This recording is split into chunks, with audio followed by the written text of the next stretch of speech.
오늘 부흥사경의 둘째 날 시간을 맞아서 하나님께서 어제보다도 더 귀한 은혜로 우리 한 분 한 분을 채워주시기를 우리 예수님 이름으로 축원을 드립니다.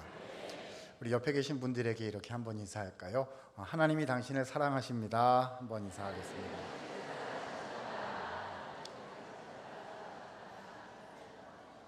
계산교회는 분위기가 좋은 것 같습니다. 네. 어저께 첫 시간에 우리가 하늘길 인생을 생각을 했습니다. 자, 우리 인생은 어떤 인생이다? 하늘길 인생이다. 하늘길 인생이 뭐죠? 고향 집에 돌아가 아버지께 드릴 선물을 날마다 준비하는 귀한 인생이다 라고 어저께 말씀을 드렸습니다. 자, 그러면 하늘길 인생으로 살려면 어떻게 해야 되느냐? 그 구체적인 두 가지 방법이 있는데요. 오늘 첫 번째 할 거고 내일 두 번째 할 것입니다. 자, 오늘 하늘길 인생으로 사는 그 방법 첫 번째, 오늘 설교 제목이 뭐지요? 향유 옥합 인생이다 라고 말씀드릴 수가 있겠습니다. 자, 오늘 우리가 읽은 본문 말씀은요, 요한복음 12장 말씀이고요. 우리 성도들께서 아마 익히 잘 아시는 스토리일 것이라 생각합니다. 어떤 내용이죠? 오늘의 주인공 이름, 그 여자분 이름이 뭐죠? 마리아요. 마리아가 예수님께 귀한 향유를 부어드렸다라는 귀한 헌신을 했다라는 스토리가 되겠습니다. 아마 잘 아실 거예요. 저는 이 마리아의 향유옥합 이야기를 딱 들으면요, 20 몇 년 전 제가 신학교 처음 갔던 신학교 1학년 시절이 생각이 나곤 합니다. 자, 제가 신학교를 갔어요. 신학교를 갔는데 1학년 때 이렇게 보니까 물론 신학교니까 이제 기도하고 경건 훈련도 많이 합니다만은 또 학교기 때문에 수업도 하고 아침에 강의가 있는 거예요. 6시에 새벽 기도하고 8시부터 쭉 오전 수업하고 채플 드리고 오후에 또 수업이 있고 저녁에 또 예배가 있고 뭐 이런 게 이제 신학교예요. 힘들어요. 빡빡하고 힘듭니다. 그래서 8시부터 수업을 하는데 이제 쉬는 시간이 되고 이러면은 바깥에 나와서 커피를 이렇게 도란도란 논아 마시면서 잠을 깨곤 했습니다. 자, 이때 커피란 요즘에 우리가 많이 마시는 무슨 아메리카노 그런 게 옛날에는 없었어요. 그렇죠? 신학교에 뭐 그런 게 있겠어요. 뭐 있죠? 옛날에 뭐 많이 마셨죠? 100원짜리 넣고 이렇게 눌러서 나오는 자판기 커피가 있었는데요. 신학생들이 무슨 돈이 있겠습니까? 대부분의 신학생들은 자판기 커피 먹을 돈이 없었고요. 약간 그래도 돈이 있는 전사님들이 이렇게 100원짜리 이렇게 눌러서 먹었고, 가끔씩 돈이 좀 있는 부르주아 전도사님들이 있었어요. 극히 소수였는데 200원짜리 밀크 커피. 그래서 딱 누르면은 우유가 섞여 밀크가 나오나 봐요. 그래가지고 그것이 맛나다고 그래가지고 하나 뽑아가지고 여러 명이 한 모금씩 논아서 마시면서 잠 깨고 이제 이랬던 시절이 있었습니다. 자, 그날도 이렇게 200원짜리 이렇게 누가 해가지고 이렇게 논아 마시고 있었는데 옆에 있던 그 신학교 1학년 저희 반 전도사님이 갑자기 저보고 그러는 거예요. 있잖아, 나는 성경 말씀 중에 예수님께 향유 옥합을 드린 마리아 얘기가 제일 좋아. 제가 그 커피컵을 이렇게 딱 떨어뜨릴 뻔했어요. 놀래가지고요. 지금 무슨 예배 시간, 간증 시간도 아니고 커피 이렇게 논아 마시면서 잠깨 교수님한테 혼난다 그러다가 학교에서 쫓겨나 뭐 이래가지고 뭐 그런 얘기 하는 중인데 갑자기 마리아 이야기가 은혜로워 이래가지고 너무 제가 놀랐어요. 생각했습니다. 이 친구 전도사님은 이 마리아 향유옥합 얘기에 정말로 귀한 은혜를 받았나 보다 라고 생각했던 게 아직도 생생합니다. 그렇습니다, 여러분. 오늘 마리아 향유옥합 이야기의 핵심은 뭐냐 하면 마리아가 예수님께 향유를 드려 헌신했던 것처럼 우리도 주님께 향기로운 헌신을 드리는 사람이 되자. 굉장히 명확한 이야기입니다. 우리 성도들께서도 교회를 어느 정도 좀 다녀보셨으면요, 이 마리아의 향유옥합 이야기에 큰 은혜를 받으셔서 주님, 저도 마리아처럼 주님께 향유로 헌신하는 귀한 신앙의 삶을 살게 해주십시오. 이렇게 불같이 결심해 보신 경험들이 아마 있으시리라 생각이 됩니다. 자, 다 좋습니다. 마리아처럼 헌신합시다. 마리아처럼 주님께 귀한 향유를 드립시다. 좋습니다. 너무 좋아요. 자, 그런데요, 저는 오늘 우리가 익히 알고 있는 이런 메시지를 사실은 잘 이해하기 위해서 조금 더 깊이, 한 걸음 더 깊이 들어가 보도록 하겠습니다. 그래서 제가 질문을 하나 준비해 왔습니다. 여러분 이제 저 이틀째잖아요. 보셔서 아시겠지만 제가 질문한다 그래서 걱정하실 필요 없어요. 제가 북치고 장구치고 혼자 다 하고 그냥 혼자 갈 거예요. 그러니까 나한테 묻는 것 아니다 이렇게 생각하시고요. 혼자 묻고 혼자 대답하고 다 하겠거니 이렇게 생각하시고 웃으시면서 계시면 됩니다. 자, 질문이 뭐냐면 이겁니다. 오늘 이 마리아 스토리 향유옥합 얘기를 들여다보기 위한 질문이에요. 질문이 이겁니다. 마리아는 도대체 왜 그랬을까? 자, 조금 더 줄여볼까요? 그 여자는 왜 그랬을까? 그녀는 왜 그랬을까입니다. 우리가요, 마리아가 예수님께 향유를 드렸다는 사실 자체에 너무 집중을 하다 보니까요, 마리아가 예수님께 왜 향유를 드렸는지를 잘 생각을 안 하는 경우가 생겨나더라는 거죠. 그렇지 않습니까? 마리아가 예수님께 향유를 왜 드렸는지 그녀의 마음이 이해가 돼서 나에게 이렇게 와서 내 마음에 좀 닿아야지, 그래야 우리도 마리아처럼 예수님께 향기로운 헌신을 드릴 수가 있지 않겠습니까? 자, 그래서 오늘 질문은 뭐라고요? 그녀는 왜 그랬을까? 마리아는 왜 향유를 드렸던 것인가를 생각해 보고자 하는 것입니다. 자, 그래서 오늘 본문이 우리 요한복음 12장 1절로 8절 말씀인데요. 이 8구절 말씀 중에 1절, 2절, 3절이 향유를 드린 기본적인 사건의 개요를 우리에게 소개해 주고 있습니다. 자, 우리는 그 중에 1절과 2절 말씀을 읽어보면서 오늘 말씀 상고를 시작하려고 합니다. 자, 1절, 2절 힘내셔서 한번 같이 읽어주시면 좋겠습니다. 시작! 6월절 엿새 전에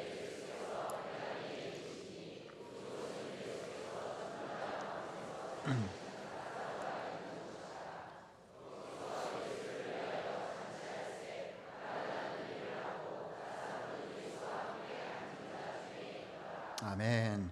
자, 그 당시는 시점은 6월절 엿새 전이었다 이렇게 되어 있습니다. 6월절이 되면요, 이게 언제냐? 6월절이 되면 예수님께서 우리를 위하여 십자가에 죽으시게 되는 그 주님의 고난일이 되는 거거든요. 그러니까 이때는 예수님이 십자가에 죽으시기 직전이었다, 며칠 전이었다 생각하시면 됩니다. 자, 그런데 하필 그때예요, 예수님께서 베다니라는 마을에 초대를 받으셔서 거기 가시게 되었습니다. 요즘 말로 신방 가셨다 이렇게 생각하면 될 것 같은데요. 자, 이 베다니에 3남매 가족이 살고 있었던 것입니다. 자, 이때 3남매가 누구냐? 오늘 본문의 주인공인 마리아하고 누이였던 마르다하고요, 그들의 오라비였던 나사로가 살고 있었습니다. 자, 이 나사로는 또 누구냐? 성경에 나사로라는 이름이 한 번만 나오는 게 아니어서요, 설명을 좀 드려볼게요. 우리가 읽은 본문이 요한복음 12장이고요 바로 앞장인 11장에 보면 죽었던 나사로가 다시 살아난 사건이 나옵니다. 자, 며칠 만에요? 4일 만에 다시 살아난 사건이고요, 제목을 붙여보자면 나사로 부활 사건이라고 말할 수가 있겠죠. 여러분, 저는 이제 목회자 가정에서 자라나가지고요, 어렸을 때부터 교회 생활이 굉장히 익숙합니다. 어저께도 말씀을 드렸는데요. 그래서 성경에 나오는 중요한 유명한 스토리들이 옛날 버전의 교회 노래로 제 안에 기억으로 저장되어 있는 경우들이 아주 많습니다. 여러분, 혹시 예수님이 말씀하시니라는 옛날 노래 아세요? 1절은 이렇게 되거든요. 예수님이 말씀하시니 물이 변하여 포도주 됐네, 1절이고요 2절에 이런 게 있어요. 예수님이 말씀하시니 죽은 나사로가, 잘하시네요. 살아났다네. 예수님 말씀하셨어요. 나사로야 나오너라. 우리 주님 말씀하시자 죽은 지 며칠 됐다고요? 4일이나 돼서 이제 썩는 냄새가 나려고 하는 나사로가요, 상상력을 좀 더 보태면 성경에는 이건 안 나와요. 예수님 부르셨습니까? 충성 막 이러면서 이제 막 뚜벅뚜벅 이제 막 걸어 나왔을 거란 말입니다. 그 죽었다 살아난 나사로가 마리아 마르다의 오라비였고요, 그 사람들이 패밀리가, 그렇죠? 가족이었고 그들이 베다니에 살고 있었다는 것입니다. 아마도요, 마을 사람들이 예수님을 다시 모셔서 나사로를 다시 살려주신 것을 기념하고 감사하면서 속으로는 예수님 다시 한번 뵙고 싶은 이런 게 아니었을까 싶습니다. 우리 한국말로 잔치 열렸네, 마을 잔치 열렸네, 먼저 이런 거겠지요. 아마 이러지 않았을까? 성경에는 안 나오는데 제가 추측을 해보면요. 자, 가운데 주인공으로 누가 앉으셔야죠? 예수님이 앉으셔야 되고 그 옆에 누구 앉혀야 돼요? 나사로 앉혀야죠. 그래서 이렇게 해야 되는 거예요. 예수님 봤다, 나사로 봤다, 나사로 봤다, 예수. 이야, 살리신 거 맞구나. 근데 이거 하고 싶었던 것 같습니다. 막 분위기 너무 좋아요. 자, 그런데 바로 그때 저 끝에서 한 명의 여인이 향유옥합을 들고 나타났습니다. 누굽니까? 오늘 주인공인 마리아였어요. 여러분, 제가 2000년 전 그 사건 현장에 있었다면 말입니다, 저는 마리아를 기다렸을 것 같고요, 마리아가 향유 들고 온 걸 기다렸을 것 같고, 마리아가 딱 나타나자 이렇게 얘기했을 것 같습니다. 저라면요, 마리아, 예수님께 향유를 드리려는 것이군요. 너무 귀한 일이에요. 제가 언론 기자들 다 불렀어요. 유튜브 생중계 지금 들어갑니다. 그러면서 온 세계 사람들 다 보세요. 뭐 이렇게 할 것 같은데요. 근데 그 당시 상황은 그렇지가 않았지요. 사람들은 마리아에게는 관심이 하나도 없었고요. 지금 뭐 하느라고 정신없어요? 예수님 봤다, 나사로 봤다, 이야, 살리신 거구나, 이거 하느라고 지금 정신이 없단 말입니다. 바로 그러한 때에, 아무도 관심을 기울이지 않는 때에 마리아가 그 귀한 향유를 가지고 와서, 자, 예수님의 발에다가 어떻게 했다는 겁니까? 그 향유를 몽땅 다 부었다는 것입니다. 그윽한 향기가 사람들의 코끝에 가서 닿기 시작했고, 그제서야 사람들은 생각하기 시작했습니다. 자, 그때 사람들이 무슨 생각을 했을까요?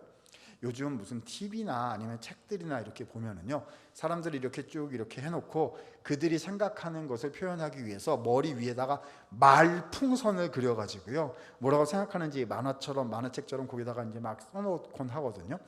그렇게 한번 해봤으면 좋겠어요. 그 당시 그 현장에 있었던 사람들이 무슨 생각을 했을까라는 거지요. 만약에 우리 어르신들이 거기에 계셨다면 아주 길게 말씀하셨을 것 같습니다. 이런 거죠.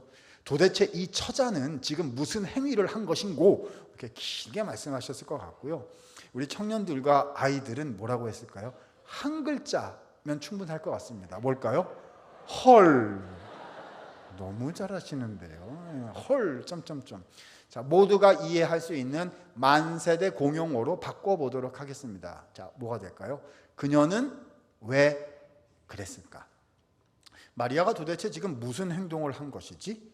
왜 향유를 들고 와서는 그거를 다 부어버린 것이지? 라고 사람들은 동시다발적으로 생각하기 시작했을 것입니다.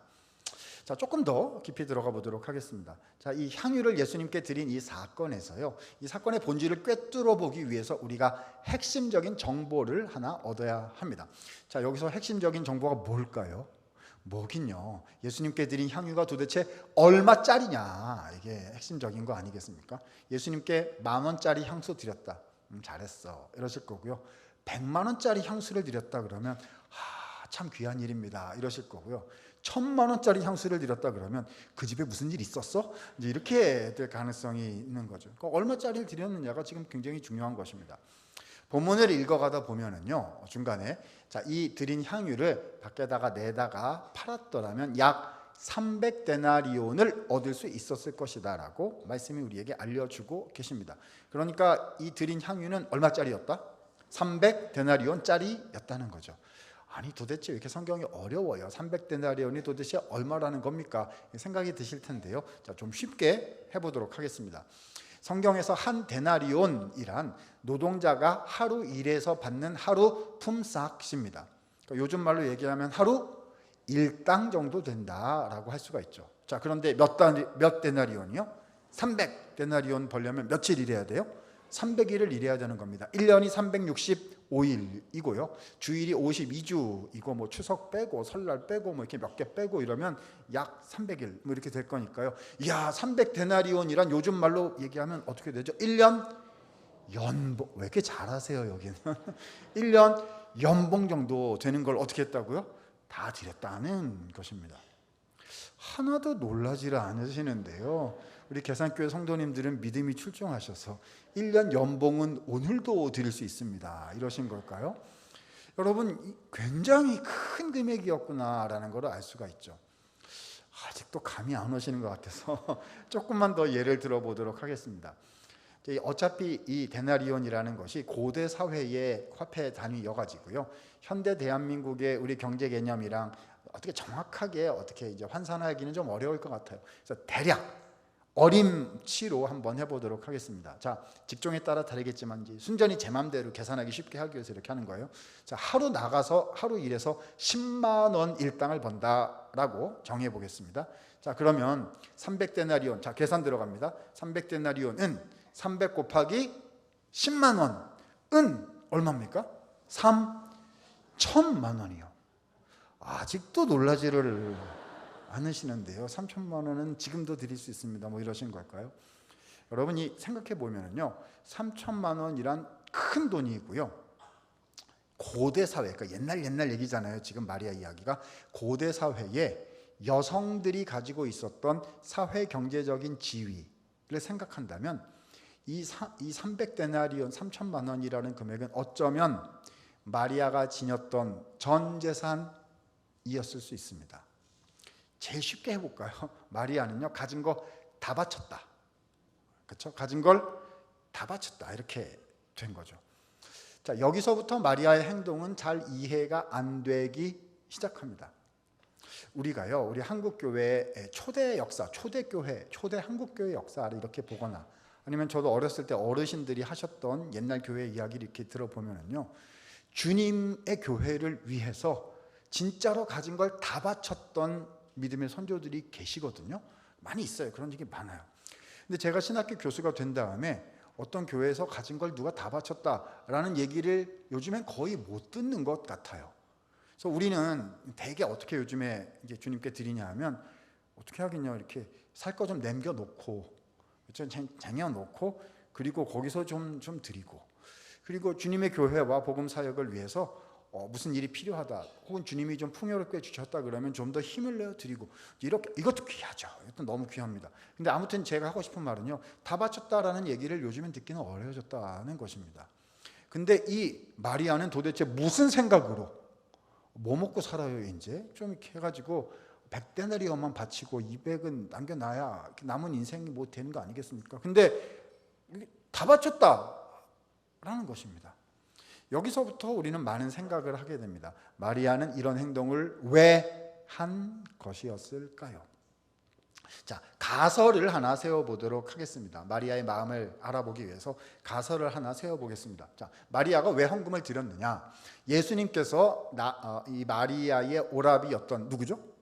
나사로를 죽은 지 4일 만에 다시 살려주셔가지고요, 부활시켜주셔가지고 감사하는 마음으로 헌금을 드린 것이다. 자, 제목 붙여보겠습니다. 헌금 제목은 이겁니다.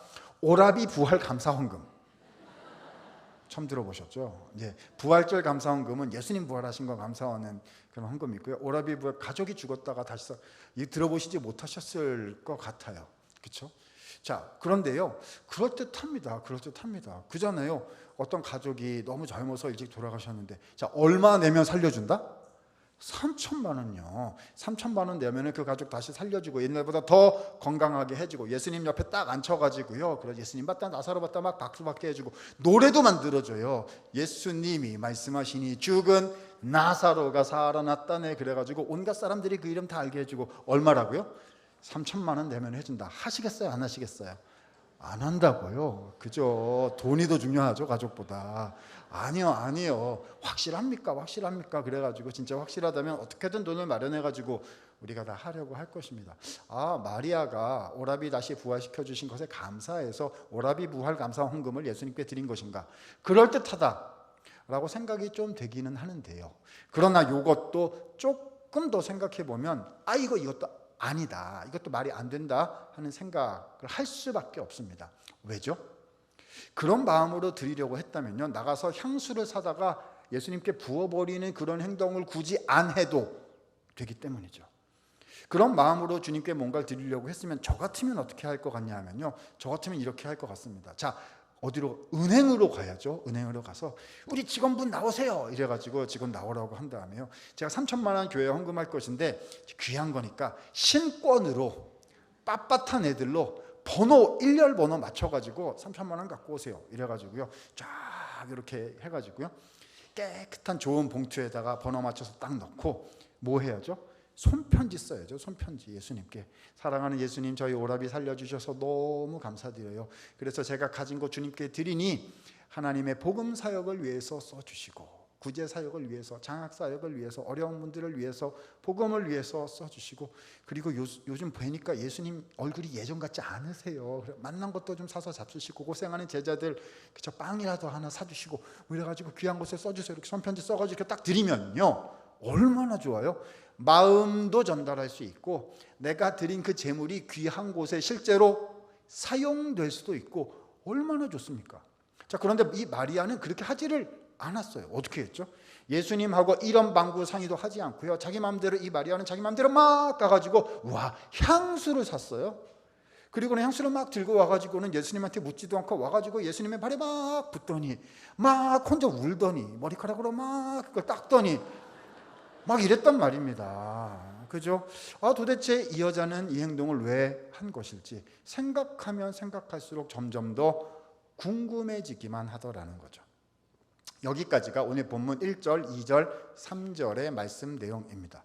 막 더 궁금해져요.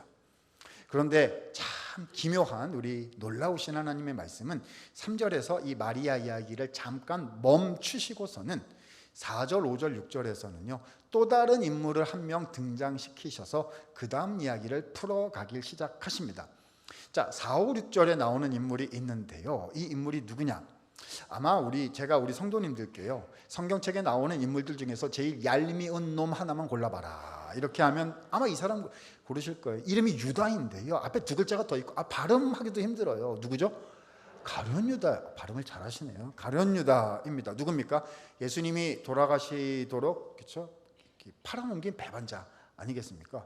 근데 그 유다가 그 향유옥합 사건 현장에 있었다는 거예요. 마리아가 예수님께 향유를 드린 것을 이렇게 보고서는 유다가 거기서 한마디를 턱 했다는 것입니다. 근데 그 말이요, 듣기에는 되게 좋은 합리적인 말 같았으나 사실은 매우 안 좋은 말이었다라고 오늘 본문이 설명을 해 주시는 것입니다. 자, 12장 5절에 보니까 유다가 마리아를 꾸짖은 내용이 나오고 있습니다. 이 향유를 어찌하여 300데나리온에 팔아 가난한 자들에게 주지 아니하였느냐라고 가룟 유다가 마리아를 야단쳤다는 것입니다. 쉽게 말하면, 여러분 이게 한국말인데도 문장이 길어가지고 무슨 말인지 잘 모르시겠죠? 이게 유다가 뭐라고 말했느냐, 줄이면 이렇게 되는 겁니다. 아깝도다, 그렇다는 거예요. 그렇죠? 왜냐하면 그게 이렇게 해가지고 팔아가지고 300데나리온 해가지고 쓸 수 있었는데, 자, 향수가 오다가 300데나리온 3천만 원이 이렇게 오다가 어디로 갔다는 겁니까? 땅바닥으로 갔죠. 쓸 수 없게 돼버렸거든요. 그러니까 아깝도다. 생각해보면 이 유다의 발언은 말입니다, 우리가 지금까지 생각해온, 그렇죠? 예수님께 마음도 드리고 실제로 그 돈은 다른 데 쓸 수도 있고 이러면 좋지 않겠느냐라는 일반적인 상식선에서의 합리적인 추론과 이렇게 딱 잘 맞아 떨어집니다. 유다가 되게 상식적인 사람이네 라는 생각이 드실 수도 있을 거예요. 그러나 유다의 실제 속마음은 전혀 달랐고 완전히 시커매 가지고 말입니다, 딴 생각을 하고 있었다는 사실을 4절 말씀과 6절 말씀이 밝히 보여주십니다. 자, 4절 보니까요, 제자 중 하나로서 예수를 잡아줄 가룟 유다였다, 예수를 팔아넘길 배반자였다 하시고서는요, 6절에 보니까 유다가 이렇게 말한 것은 실제로 가난한 사람들을 생각한 거였어요, 아니었어요? 아니었고, 오히려 그는 무엇이라? 도둑이라 돈꾀를 맞고 거기 넣는 것을 훔쳐가는 자였다.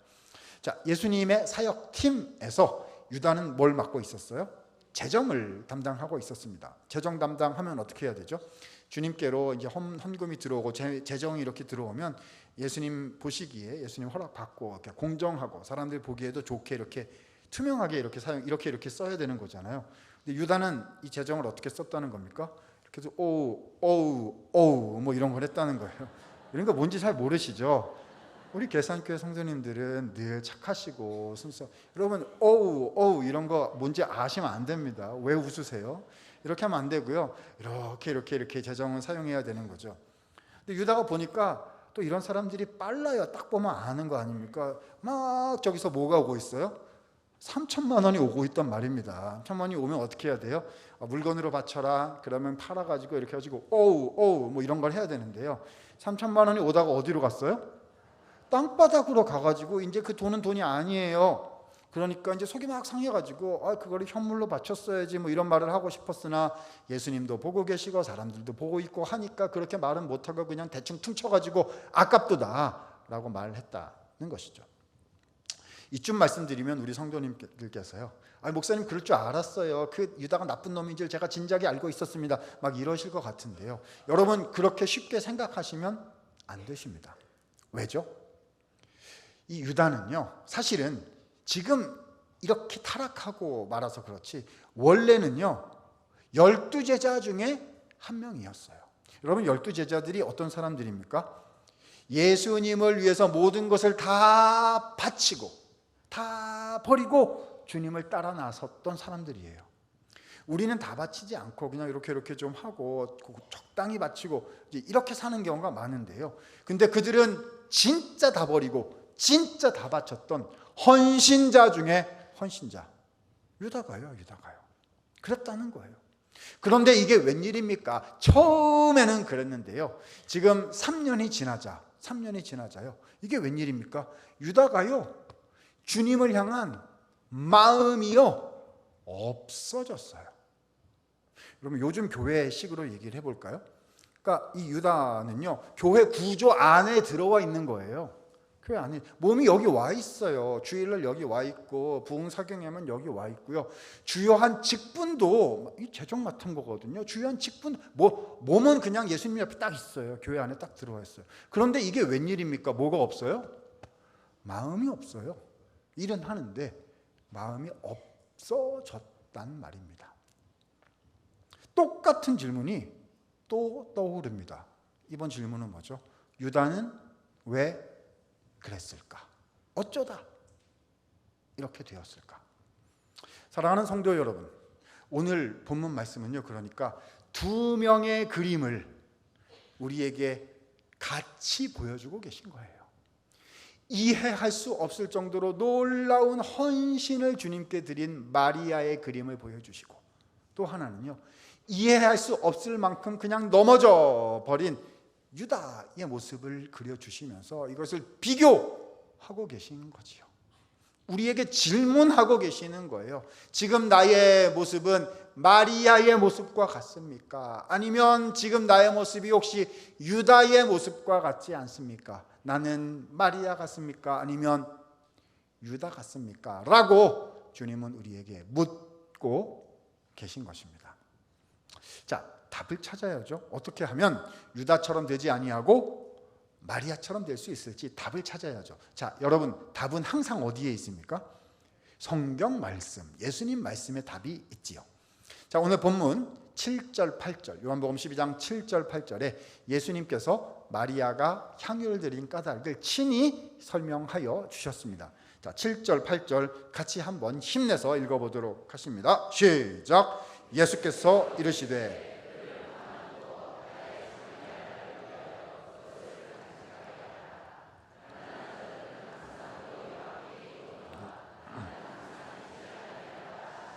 아멘. 자, 예수님 말씀하셨습니다. 이 모든 것은 예수님의 무슨 날을 위함이다? 장례할 날을 위함이다. 자, 예수님의 장례할 날이면 어떤 날이죠? 예수께서 십자가에 죽으시는 날이지요. 초두에 말씀드린 것처럼 이제 얼마 지나지 않아 예수님께서는 십자가로 가실 예정이셨어요. 그런데 오늘 본문 주인공인 이 마리아가요, 예수님께서 우리를 위하여, 자신을 위하여 십자가에 대신 죽으시게 될 것을 알게 돼요. 그 예수님께 그 죽으심에 대하여 감사드리려고 향유를 드렸다는 말씀입니다.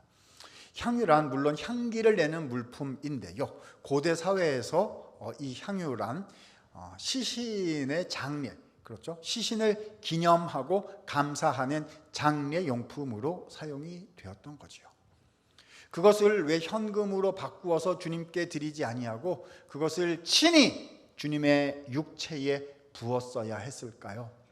예수님께서 친히 그 육신으로 십자가에 못 박히시고 가시면류관을 쓰시고 고난을 당하시고 옆구리에 창으로 찔리시고 피와 물을 흘리시면서 그 육체로 우리를 위하여 대신 죽음을 당하실 것이었기 때문에 마리아는 향유를 예수님의 육체에 부어드리면서 감사드렸다는 것입니다. 사랑하는 성도 여러분, 이 마리아의 이름, 마리아의 이 마음을요 조금 더 상세히 이해하려면 사실 바로 앞장인 요한복음 11장 스토리를 자세히 살필 필요가 있습니다. 다만 시간이 많지 않기 때문에요, 제가 중요 부분만 간단하게 설명을 드리고 연결을 좀 시켜 보겠습니다. 나중에 돌아가셔서 11장부터 12장까지 한번 쭉 읽어보시면 좋겠다 싶습니다. 자, 대략 이렇게 됩니다.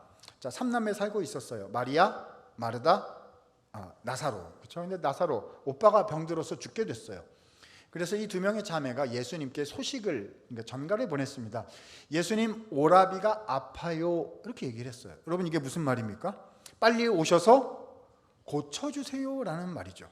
근데 예수님 오셨어요? 안 오셨어요?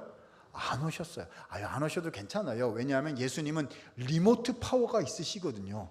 우리도 리모트 이렇게 누르면 그쵸, 다 켜지잖아요. 다 켜지잖아요. 예수님도 말씀만 하시면 되는 거 아니겠습니까? 바쁘시면은요, 나사로 낫거라 하시면 그냥 나을 거 아니겠어요? 근데 예수님 그거 해주셨어요? 안 해주셨어요?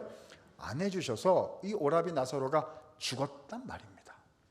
얼마나 절망이 되었겠어요, 이 마리아 마르다가 말입니다. 우리 능력이 있으신 예수님이 계신데 도와주지 않았다 이렇게 해가지고 얼마나 예수님께 서운한 마음이 많았겠습니까? 자, 그런데 우리 주님의 다른 뜻이 분명히 계셨겠지요. 그잖아요. 우리를 인도해 가시는 주님의 뜻이 우리 각자에게 있는 줄로 믿습니다. 그리고 그 모든 일을 통해서 주님은 주님의 교회를 세우시고 주님의 복음을 일으켜 가시는 줄로 믿습니다. 나사로 사건도 똑같거든요. 자, 죽은 지 4일이 됐는데 예수님께서 제자들을 데리고 거기로 오셨어요. 왜 이렇게 늦게 오셨다는 겁니까? 자, 예수님이 오셨다는 소식이 딱 들려지자, 자, 이 두 자매 누굽니까? 마리아와 마르다의 이 두 명의 반응이요 서로 너무 달랐어요. 마르다는 예수님 오셨다는 얘기를 듣고서는요 막 마을 어귀까지 막 달려나갔어요. 왜 달려나갔을까요? 왜긴요, 와다다다다다다다든지 이게 하고 싶었던 거죠. 외향적인 성격이었던 것 같아요. 예수님이 이제 오셔가지고 우리 오빠가 막 얘기를 하고 싶었던 것 같아요. 근데 마리아는 성격이 반대였는지 나가지 못하고 집에 앉아 있었다. 그런 분들 계시잖아요. 그렇죠? 너무 이렇게 해가지고 말하고 이렇게 해야 되는데 말하라 그러면 오히려 다 한마디도 못하고 뭐 이런 분들도 계시잖아요.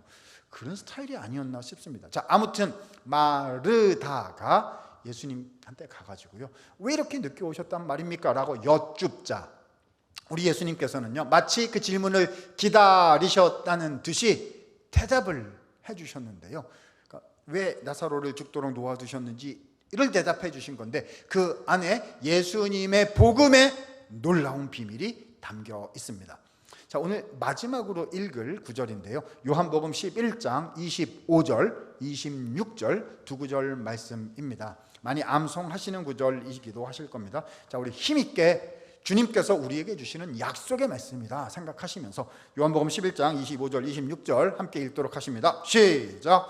예수께서 이르시되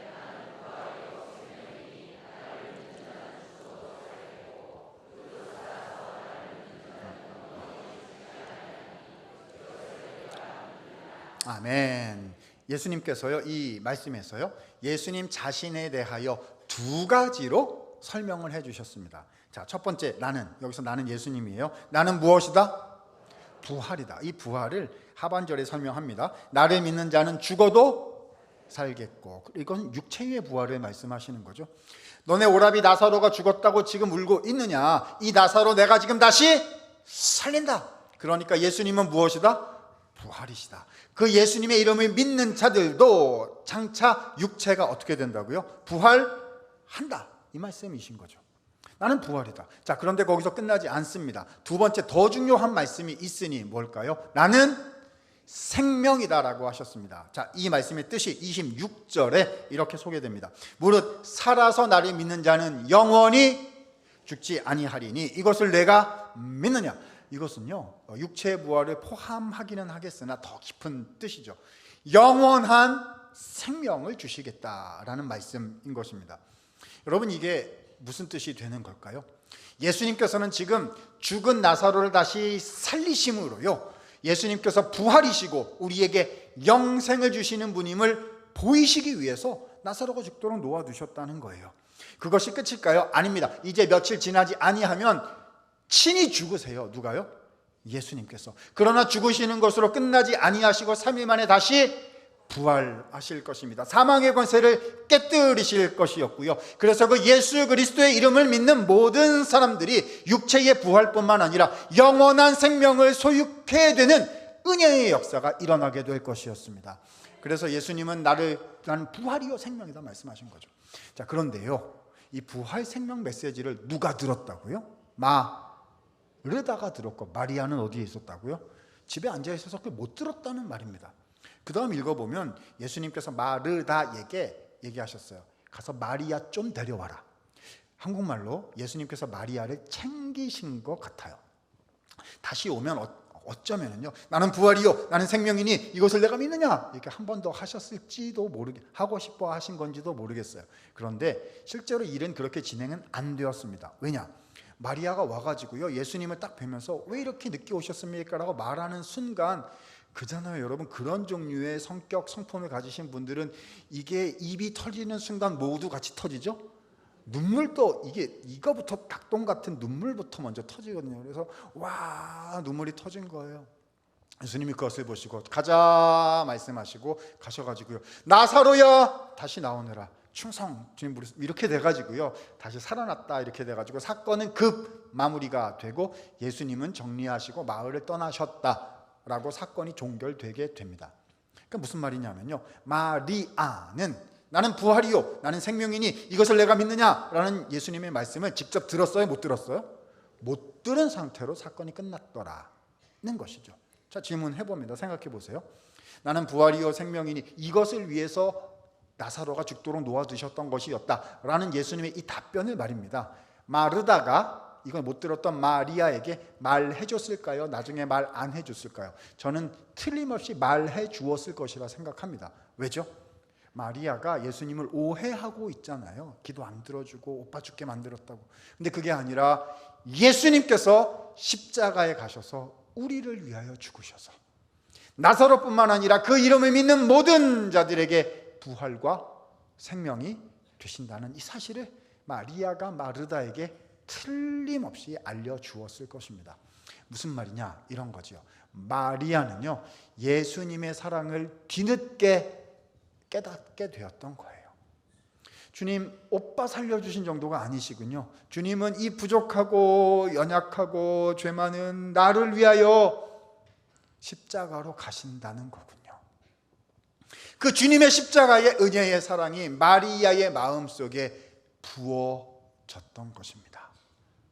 그럼 어떻게 해야 되죠? 여러분 같으면 어떻게 하시겠어요? 말씀드려야죠. 예수님께 이제 다 알았다고 말씀드려야죠. 근데 말씀을 못 드려요. 왜냐하면 예수님은 마을을 떠나시고 지금 여기에 안 계시거든요. 어떡하죠? 그런데 이게 웬일입니까? 얼마 지나지 않아서요, 마을 사람들이 예수님을 초대해가지고 베다니 마을 잔치에 초대를 받아서 신방을 오셨네요. 자, 그러면 가서 말을 해야 돼요? 안 해야 돼요? 말을 해야 되죠. 아니요, 근데 말을 할 수가 없어요. 왜냐하면 마리아는 가가지고 또 예수님한테 말 붙이면 뭐부터 먼저 나와요? 눈물부터 왈칵 또 이렇게 나올 거 아니겠습니까? 그래도 말은 해야죠. 그래서 말을 하기로 했어요. 예수님이 딱 보시면 아는 방법으로 가서 예수님의 죽으심을 상징하는 향유를 사서 나를 위해 십자가에 오르실 그 예수님의 발에 붓고 머리털로 닦으며 주님께 감사드렸던 거죠. 말씀드린 거예요. 예수님, 저 이제 알았어요. 저같이 부족하고 못난 죄인을 위하여 십자가로 가신다는 그 사실 제가 알았어요. 예수님 감사드립니다. 예수님 감사드립니다. 사랑하는 성도 여러분, 단언컨대 마리아가 예수님께 향유를 드렸던 까닭은 예수 그리스도의 그 십자가에 놀라우신 은혜가 그녀의 영혼을 가득 채웠기 때문이었습니다. 여러분, 저는요 어렸을 때부터 교회 생활을 해가지고요 이 향유옥합 얘기를 참 설교 말씀으로 또 이렇게 저렇게 많이 들었어요. 근데 저는 이제 부족하고 못 나가지고요 이 말씀의 진의를 이해하는데 오래 걸린 것 같습니다. 저 옛날에는요, 이 향유옥합 이 설교나 이 메시지를 들으면 이런 얘기인 줄 알았어요. 향유옥합 누가 딱 얘기를 하려고 그런다 그러면 또 교회 제가 오래 다녀가지고요, 이게 못되진 거죠. 그래가지고 무슨 얘기 이런 건 줄 알았어요. 향유옥합 그러면 이런 설교가 나올 거다, 이런 거다라고 생각했어요. 바쳐라 바쳐라 바쳐라 바쳐라 이건 줄 알았어요. 그렇죠?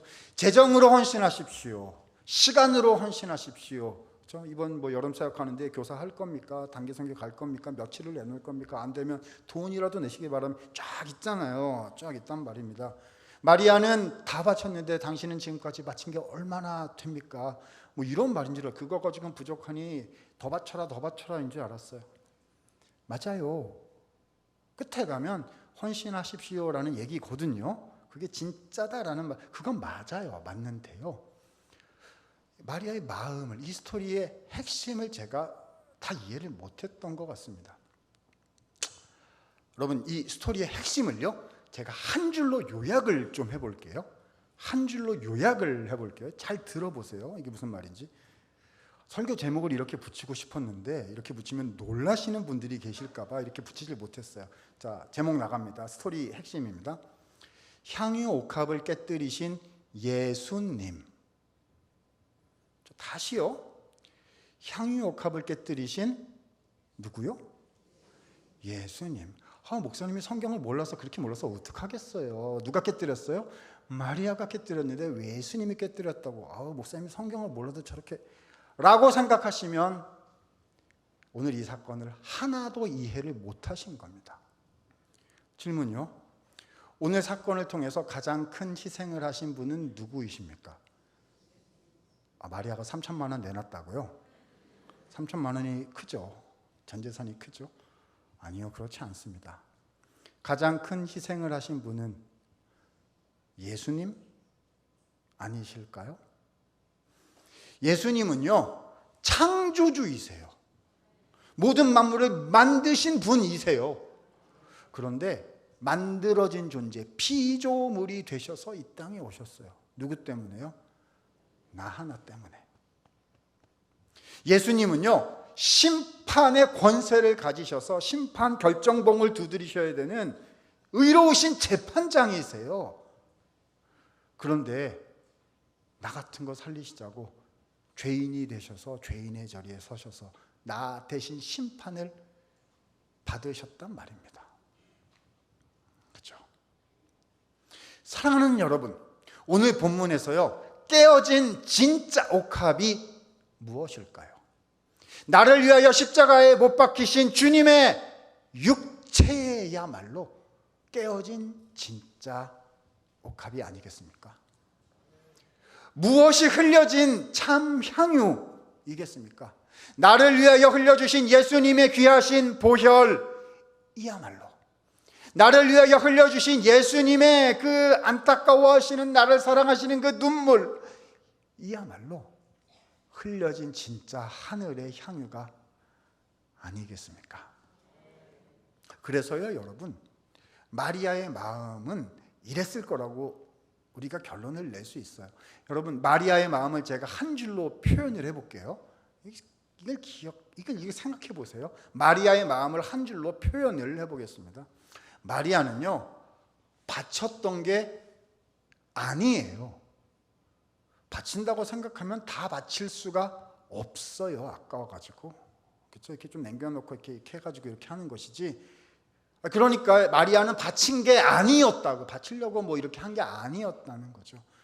뭡니까? 마리아는요, 받았던 것입니다.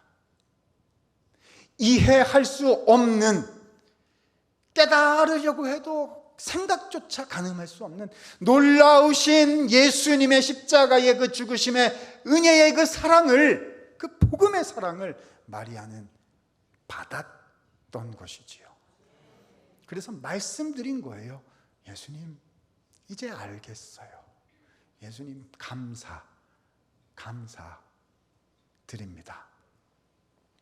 내가 지금까지 주님을 위해서 바쳤던 거 이렇게 다 모으고, 헌신했던 거 이렇게 다 모으고, 그 총합을 계산해서 이렇게 쌓아 보아도 나를 위해 죽어주시고 나를 다시 살려주신 예수님의 그 은혜에 비해 보니 내가 주님을 위하여 한 것은 아무것도 아닌 것을 발견하게 되고, 그 예수님의 은혜에 비할 수 없어. 그 예수님의 은혜에 비길 수 없어. 주님 감사합니다. 주님 그 은혜에 감사합니다. 이것이 마리아의 마음이었던 것이지요. 여러분, 헌신이 무엇입니까? 신앙생활이 무엇입니까? 내가 이거를 했고요, 내가 앞으로 저걸 할 것이고요, 아니요, 그게 신앙이 아니고요. 신앙과 헌신은 그냥 딱 한 가지입니다. 한 가지예요. 예수께서 나를 사랑하셨습니다. 예수님께서 나를 사랑하셨습니다. 그 사랑에 저는 감사의 노래를 오늘도 부릅니다. 이것이 헌신이고, 이것이 신앙이고, 이것이 하늘길 인생을 살아가는 첫 번째 비결이라는 것이요. 사랑하는 여러분, 제가 이렇게 설교를 하면은요, 끝나고 나서 성도님들이 저를 이렇게 부르실 것 같아요. 목사님 일리 좀 와봐요. 그래가지고 뒷방으로 데리고 가가지고 저한테 물어볼 것 같아요. 그 말은 잘하더만 당신은 그게 사는 게 그게 돼요? 그렇게 사는 게 됩니까? 그게 돼요? 이렇게 물어보실 것 같아요. 잘 안 되죠. 여러분, 제가 하고 있는 말이 얼마나 어려운 말인지 제가 너무 잘 알고 있습니다. 그래서요, 이렇게 제가 잘 못 살기 때문에 주님께서 저를 연단시켜 주시고 또 바로잡아 주시고 날마다 그렇게 해주세요. 그래서 주님께서 저를 바로 잡아주셨던 짧은 한 가지 사건 말씀드리고 오늘 설교를 정리하려고 합니다. 초두에 말씀드렸듯이 20 몇 년 전 제가 신학교를 갔어요. 그 전후 이야기입니다. 저는 목회자 가정에서 이제 자라났고요. 그래서 경제적으로 부유하지는 못했던 것 같습니다. 요즘 이제 세상에서 부모님들이 뭘 얼마나 가졌느냐, 이걸 숟가락으로 표현하잖아요. 뭐죠? 금수저, 은수저, 그다음 뭐예요? 흙수저, 그다음 뭐도 있냐면 무수저도 있어요. 숟가락이 없어, 그 집에는. 숟가락이 없어. 저는 금수저, 은수저는 아니었던 것 같고요. 밥은 먹었지만 넉넉한 목사님 집안이 이제 그렇지요. 그래도 이제 신앙으로 이제 잘 자라난 경우인 것 같습니다. 그러니까 내세울 수 있는 게 별로 없었어요. 그러나 그런 거 말고요. 저에게도 우리 대한민국 사회에서 자랑할 만한 것 한 개 저한테 있었습니다. 교회 안에 들어오면 아무것도 아닌데요. 교회 밖에 딱 나가면 한국 사람들이 되게 좋아하는 몇 개 중에 하나를 제가 괜찮은 걸 가지고 있었어요. 뭐냐 하면 대학교 학벌입니다. 저는 서울대학교 경영학과를 나왔습니다. 그래서 3학년 때 신학교를 가겠다라고 결정을 했고요. 그때 저희 부모님은 물론 좋다, 너무 좋아하셨는데요. 근데 가까웠던 친척분들 중에 이제 다른 뜻을 표하시는 분들도 계셨습니다. 그분들이 저한테 뭐라고 그랬을까요? 이렇게 하셨어요. 아깝도다. 이렇게 해서 할 수 있는 거 많잖아요. 이렇게 해가지고 할 수 있는 거 이렇게 진짜 많은데 굳이 그거를. 근데 저는 아깝다고 생각을 하나도 해본 적이 없습니다. 왜냐하면 이거는 부르심, 사명이거든요. 그잖아요. 너는 목회자가 되라 하시면 목회자가 그냥 되는 거고요. 너는 선교사가 되라 하시면 그냥 선교사가 되는 거고요. 너는 사역자가 아니지만 장로님으로, 권사님으로, 집사님으로, 성도님으로 귀한 직분을 받아 충성하며 이렇게 하시면 그럼 그렇게 하는 거예요. 맞잖아요. 그러니까 목사가 되라, 목회자가 되라 해서 이제 갔어요. 하러 갔습니다. 그런데 실제로 제가 신학교에 간 이후에 제 마음속에 이렇게 못나고 못돼가지고요, 제 마음속에 잘못된 생각이 또아리를 저도 모르게 튼 것을 수년 후에 발견하게 됐습니다. 자, 아무튼 제가 신학교에 갔어요. 그래서 어떤 교회의 교육전도사가 되어서 제가 사역자로 봉사를 하러 가게 됐습니다.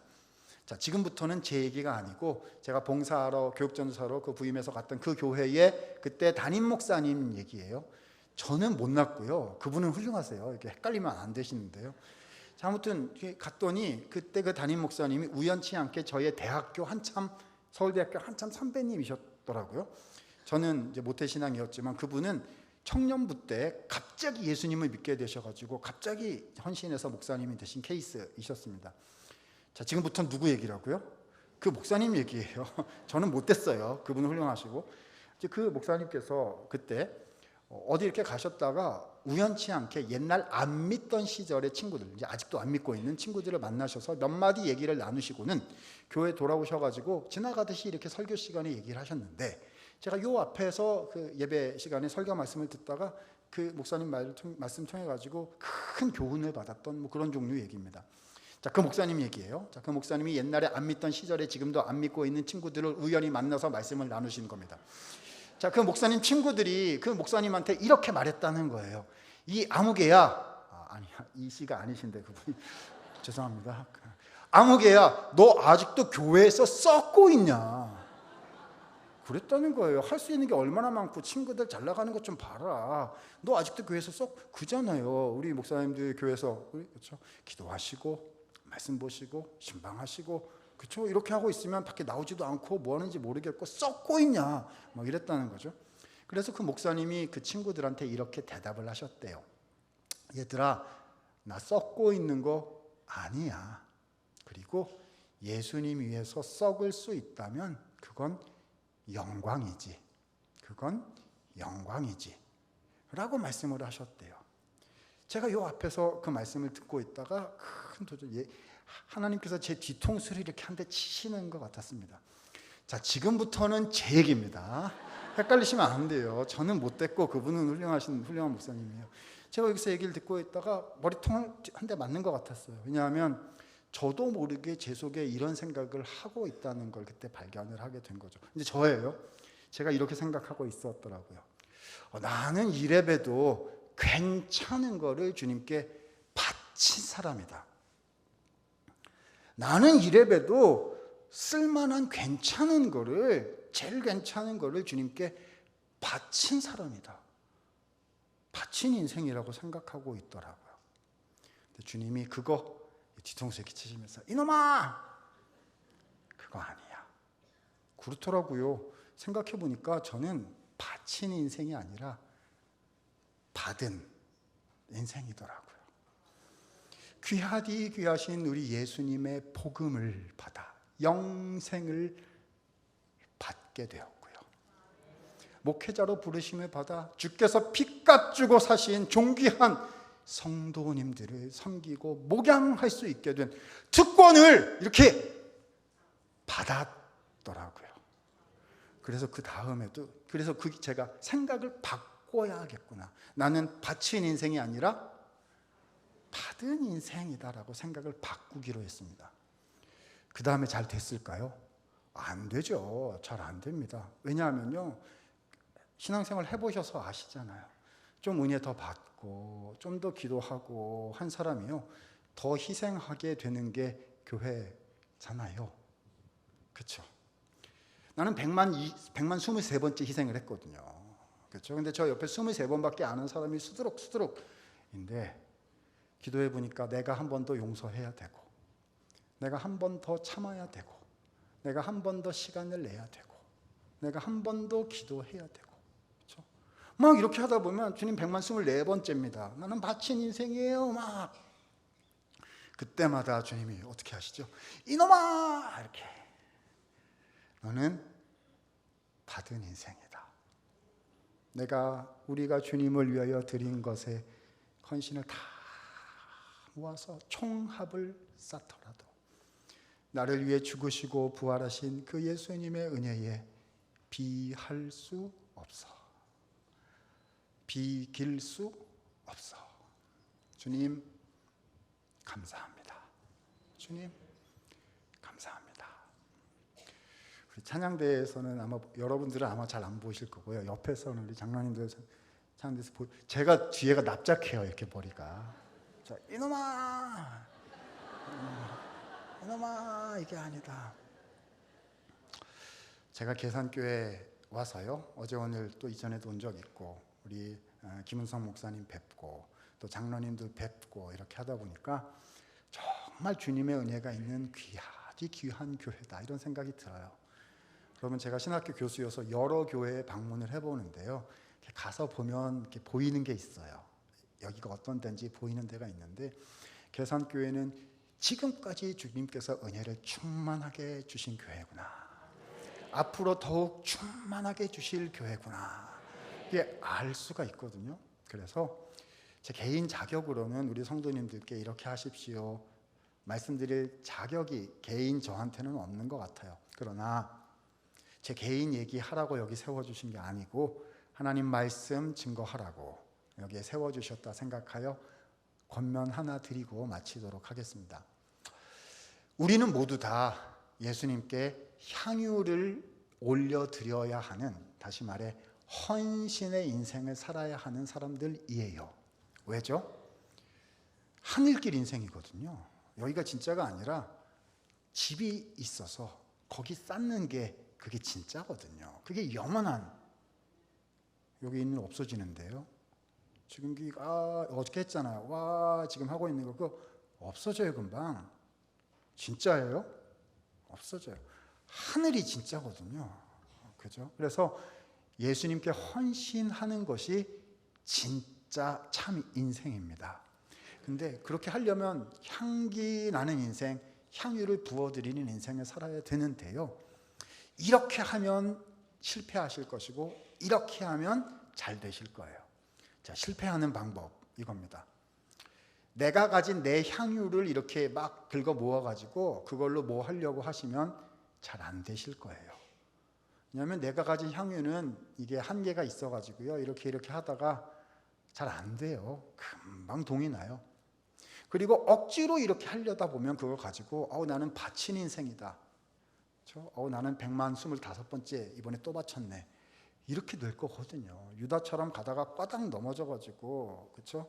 뭐 계산도 하고 판단하고 뭐 이러면서 신앙생활을 살게 돼. 그렇게 하면 잘 안 되실 거예요. 그런데 반대로 이렇게 하시면 다 잘 되실 거예요. 어떻게 해야죠? 향유는요, 내 걸 이렇게 드리는 게 아니라요, 향유는요 하늘에서 받아서 나누고 드리는 것입니다. 그냥 딱 하나예요. 예수님께서 나를 사랑하셨습니다. 예수님께서 나를 사랑하셨습니다. 이것이 내 안에 너무 큰 은혜여서, 이 은혜가 내 안에 살아있어서 감사가 나오게 될 때 우리의 삶은 참된 헌신으로 영원히 주님께 드려지는 그런 일이 될 겁니다. 하늘길 인생으로 사실 수 있기를 바라고요, 향유옥합 인생으로 사실 수 있기를 바랍니다. 이 은혜가 우리 한 분 한 분 모든 성도들께 함께 하시기를 예수님 이름으로 축원을 드립니다. 기도하겠습니다.